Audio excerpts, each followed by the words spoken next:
Quels sont les droits et les pouvoirs de l'usufruitier et du nu propriétaire?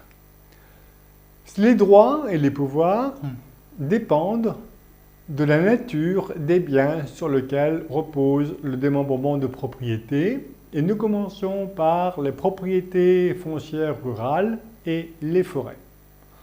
En ce qui concerne les propriétés foncières rurales, l'exploitation agricole constitue un tout, une universalité de fait.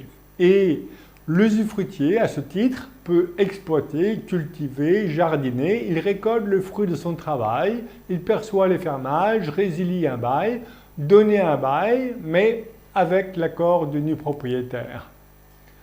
Et le devoir de l'usufruitier, c'est de payer les charges de la propriété, notamment les impôts fonciers.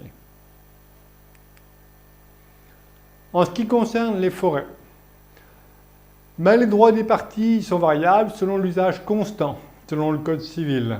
Les pratiques locales, l'usage des anciens propriétaires, la nature de la forêt. Donc vous voyez bien qu'en cas de conflit, on a affaire au plein pouvoir du juge et vous savez ce que je pense du plein pouvoir du juge.